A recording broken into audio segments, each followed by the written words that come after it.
If you've been seeing wild renders and next-generation claims all over the internet about the 2026 to 27 Jeep Grand Wagoneer, here's the real story. This is not just a tiny facelift, but it is also not a total clean sheet reinvention. Jeep has refreshed the Grand Wagoneer with a new front-end design, chrome-free styling, full-width lighting themes, updated wheel designs, Jeep badging across the lineup, and a much more aggressive push toward electrification. The biggest headline is the Jeep says a late availability range extended electric Grand Wagoneer is coming, while the regular 3.0-liter Hurricane twin-turbo inline-six version arrives first. And honestly, that already makes this SUV more interesting than before, because the old Grand Wagoneer had presence, sure, but it often felt like a very expensive answer to a question buyers were already solving with the Cadillac Escalade or Lincoln Navigator. Now Jeep is trying to change that formula by making the Grand Wagoneer feel more attainable, more tech-focused, and more future-ready. Jeep's official release says the 2026 lineup starts under $65,000, with base MSRP listed at $62,145, which is a massive repositioning for this nameplate. So what do you actually get? On the current gasoline model, the Grand Wagoneer uses Jeep's 3.0-liter Hurricane twin-turbo engine. Independent reporting on the refreshed 2026 model says that setup makes 420 horsepower and 468 pound-feet of torque, and Jeep officially says the SUV can tow up to 10,000 pounds. That is a serious number for a luxury three-row SUV, and it matters because most buyers in this segment talk about luxury, but a lot of them still want to tow boats, trailers, or weekend toys without stepping into a pickup truck. Jeep also backs that up with available Quadra-Drive 2 4x4, a rear electronic limited slip differential, a low-range gear ratio, Quadra-Lift air suspension, and up to 10 inches of ground clearance. So compared with rivals, this still feels like the one that has the strongest real SUV identity. Now let's talk about the facility and feature side, because this is where the Grand Wagoneer is clearly trying to wow families. Jeep says you can get over 170 standard and available safety and security features, up to 75 inches of total screen space, a 10.25-inch front passenger interactive display, 10.1-inch rear entertainment screens with available Amazon Fire TV, wireless Apple CarPlay and Android Auto, and an available Macintosh MX1375 audio system with 1,375 watts, 23 speakers, a 24-channel amplifier, and a 12-inch subwoofer. That is not just feature-list luxury, that is everyone in the cabin gets their own digital universe luxury. Add in 3 rows, room for up to 8 passengers, and Jeep's claim of class-leading rear cargo flexibility in standard and long-wheelbase forms, and you can see exactly who this SUV is built for. Big families with expensive taste. But the really big future play is the upcoming range-extended electric version. Jeep says that late availability REV model will use a 92 kWh battery pack, plus a 3.6-liter V6 acting with an onboard generator, and the company is targeting 647 horsepower, 620 pound-feet of torque, 0 to 60 in about 5 seconds, and total range of more than 500 miles.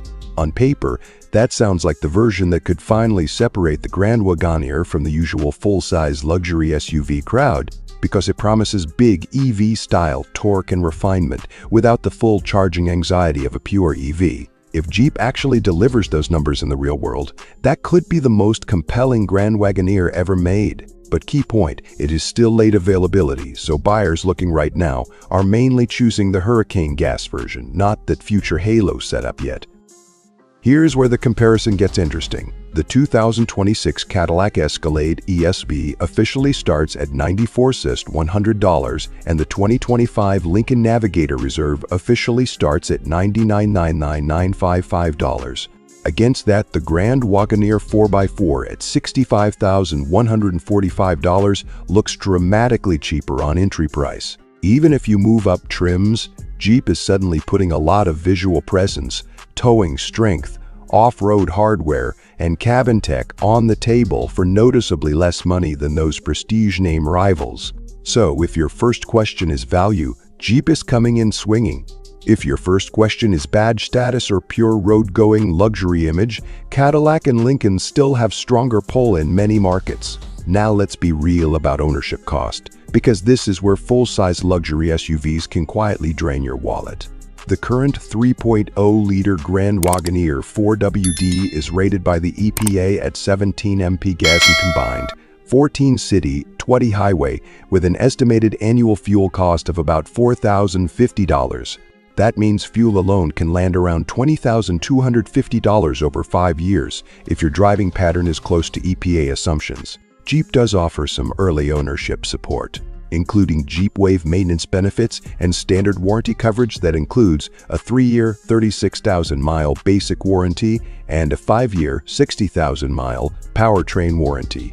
But this is still a big, heavy, premium fuel SUV with expensive tires, expensive insurance, and luxury car-sized repair risk once it's out of warranty. So yes, it may undercut the purchase price of an Escalade or Navigator, but it is not a cheap vehicle to live with. For me, the pros are clear. 1. The new pricing strategy finally makes the Grand Wagoneer feel like a genuine value conversation instead of an overpriced niche choice. 2. It still has real Jeep capability, and that matters more than people think in a segment where many rivals are basically luxury cruisers first and utility vehicles second. 3. The cabin tech is genuinely impressive, especially for families. 4. The upcoming REEV version could become the smartest powertrain in the class if Jeep launches it smoothly. And 5. The design now looks cleaner, more modern, and more premium than the earlier truck-like face. The cons are also very clear. Fuel economy on the current gas model is still weak. The best future powertrain is not the one most buyers can actually get immediately. Jeep's own official messaging is exciting, but the Grand Wagoneer still has to prove long-term reliability, especially as tech and electrification complexity increase.